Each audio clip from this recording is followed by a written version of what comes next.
हरि ओम तत्सत्। लोकाभिरामं रणरंगधीरं राजीवनेत्रं रघुवंशनाथं कारुण्यरूपं करुणाकरं त्वं श्रीरामचन्द्रं शरणं प्रपद्ये। मनोजवं मारुततुल्यवेगं जितेन्द्रियं बुद्धिमतां वरिष्ठं वातात्मजं वानरयुद्धमुख्यं श्रीरामदूतं शरणं प्रपद्ये। श्री श्री सीतारामचंद्राय नमः। श्री रामदूताय नमः। श्री गुरुचरणकमलेभ्यो नमः। ओम नमो भगवते सिया राम कृष्ण हरि नारायण। हिंदू महासभा की ओर से आज के इस अमृत वाणी कार्यक्रम में आप सभी दर्शकों का हार्दिक स्वागत करता हूँ। जैसे आप सबों को पता ही है, आजकल अधिक पुरुषोत्तम मास चल रहे हैं, जो पंचांग अनुसार एक 13वां महीने माने जाते हैं और जो करीब करीब हर 3 साल के बाद ऐसा लग जाते हैं। इस अधिक पुरुषोत्तम मास में कथाओं को श्रवण करना, स्वाध्याय करना बहुत आवश्यक है। इस एक महीने के अंदर किसी प्रकार के अनुष्ठान, किसी प्रकार की पूजा पाठ, किसी प्रकार के विशेष संस्कार आदि हम लोग नहीं करते, तो इसके चलते फिर कुछ समय बच जाते हैं और इन समय को हम लेकर के भगवान के विषय में कथा सुनते हैं, स्वाध्याय करते हैं और शास्त्रों का पारायण करते हैं। साथ ही साथ इस अधिक मास के अंतर्गत एक अनुष्ठान यह भी होता है कि हम लोग भगवान राम के नाम का लेखन करते हैं। प्रतिदिन भगवान राम का नाम लिख करके अंत में श्री हनुमान जी के चरणों में समर्पित करते हैं। अब राम नाम ही क्यों?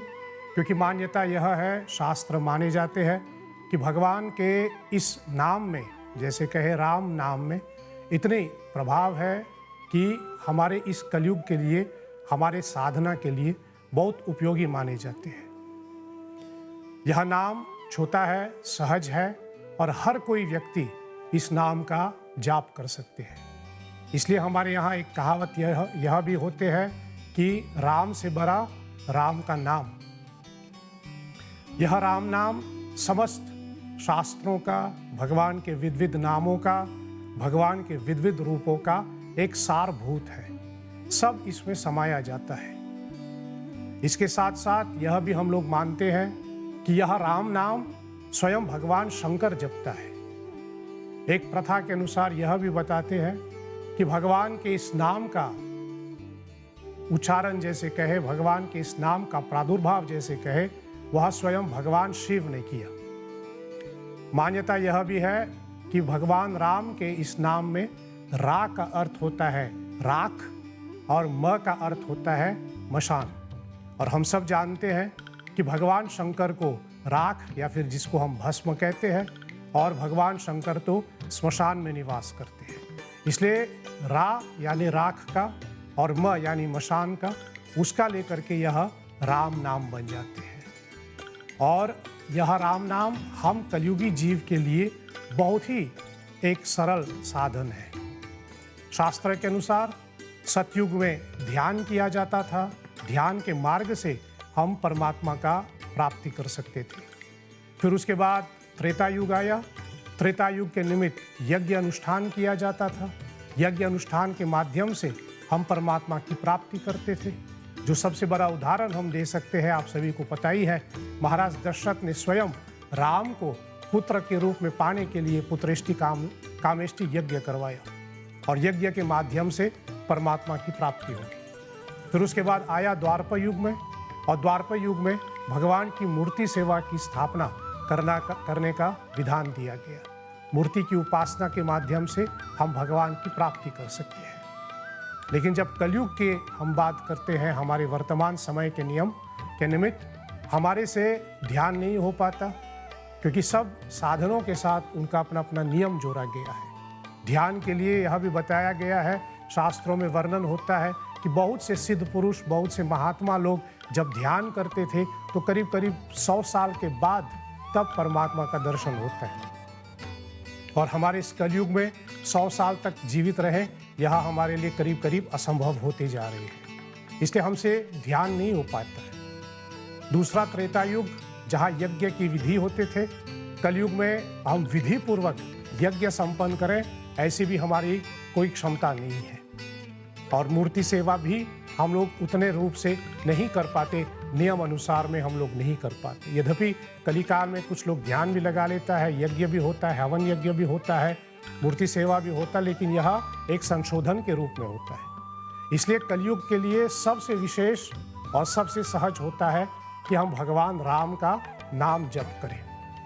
यह राम नाम जप करने से, यह राम नाम का उच्चारण करने से, यह राम नाम लिखने से एक अर्थ में कहें, इसके साथ कोई नियम नहीं है।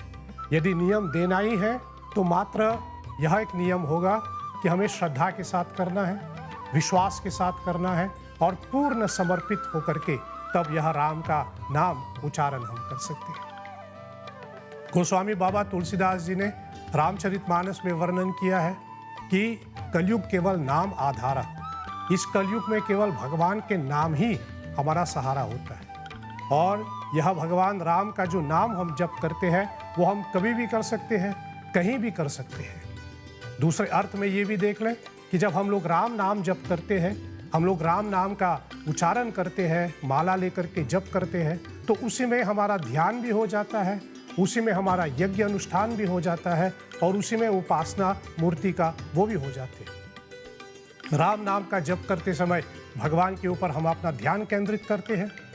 और जब हम माला लेकर के जप करते हैं, आप सभी जानते हैं माला तुलसी के लकड़ी से बना हुआ होता है। जिस प्रकार यज्ञ में विशेष संविधा के रूप में लकड़ी का प्रयोग किया जाता है, उसी प्रकार राम नाम जप में जो माला हम पकड़ते हैं वो भी लकड़ी का बना हुआ होता है।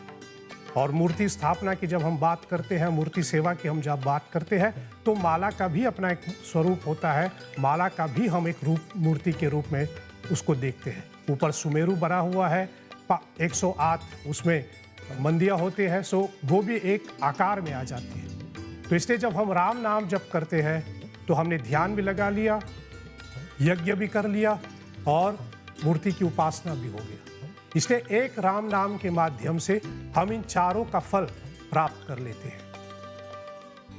इसलिए तुलसीदास जी महाराज कहते हैं कि राम नाम जो है वह कल्प वृक्ष के समान है। जिस प्रकार कल्प वृक्ष के नीचे रह करके, कल्प वृक्ष के नीचे बैठ करके जो भी इच्छा हम करते हैं वह पूर्ण हो जाते हैं, उसी प्रकार राम नाम भी ऐसा कि हम कोई भी अनुष्ठान कर लें, कोई भी हमारी अच्छी कोई कामना है, वह राम नाम जप से प्राप्त हो सकता है। और कितने हमारे शास्त्रों में ऐसे बहुत से उदाहरण मिलता है जिन्होंने नाम के आधार पे या फिर जैसे कहे राम नाम के माध्यम से भगवान की प्राप्ति किया है। यहाँ तक कि केवल भक्तों की हम बात नहीं करते, यहाँ तक कि ऐसा भी कहा जाता है कि जो असुर थे वह भी नाम के सहारे भगवान की प्राप्ति कर लेते हैं। एक बहुत प्रसिद्ध उदाहरण होता है श्रीमद् भागवत जी में, वह अजामिल की कथा, जिसने अपने बेटे का नाम नारायण रखा था और अंतिम समय में वो अपने बेटे को बुला रहा था, लेकिन बेटा का नाम क्या है? नारायण।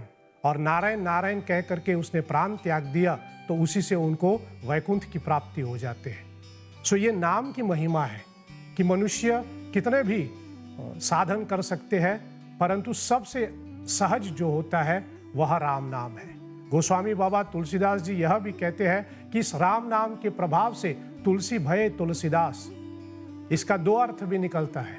तुलसी भये तुलसीदास माने तुलसीदास जी एक साधारण व्यक्ति है, लेकिन राम नाम की महिमा से जिसने जो रचनाएं की है उसके माध्यम से आज तुलसीदास जी ने पूरे ब्रह्मांड में ऐसी गति को प्राप्त किया है कि जहां आज हम उनकी पूजा भी करते हैं। ये राम नाम की महिमा है। दूसरा तुलसीदास जी का ये कथन का अर्थ ये भी है कि तुलसीदास भये तुलसी यानी तुलसी पत्र। जिस प्रकार कोई भी अनुष्ठान करो भगवान श्री हरि विष्णु का, कोई भी आप भोजन चढ़ाओ, कोई भी आप कुछ करें, यदि उसमें तुलसी के पत्ता नहीं है तो वो समाप्त नहीं होते, पूरे नहीं होते। उसी प्रकार तुलसीदास जी कहते हैं कि कलयुग में आप कोई भी साधन करें, परंतु यदि अंत में आप राम नाम का जाप नहीं करते हैं तब हमारा साधना जो है वो पूरा नहीं होता। और इस राम नाम के माध्यम से केवल इस लोक में नहीं अपितु परलोक में भी हमारा कल्याण होता है। तो इस अधिक मास के अंतर्गत जो 1-2 दिन बचा है उस पे आप राम नाम लिखिए, राम नाम का जाप करें और भगवान राम की कृपा आप प्राप्त करें। आज की कार्यक्रम को मैं विराम की ओर लेके चलता हूँ। आपके ध्यान के लिए बहुत बहुत धन्यवाद। ओम सत्यम शिवम सुंदरम। ओम शांति ही शांति ही शांति। ओम श्री श्री सीतारामचंद्रार्पणमस्तु। साधुवाद। जय श्री हरि।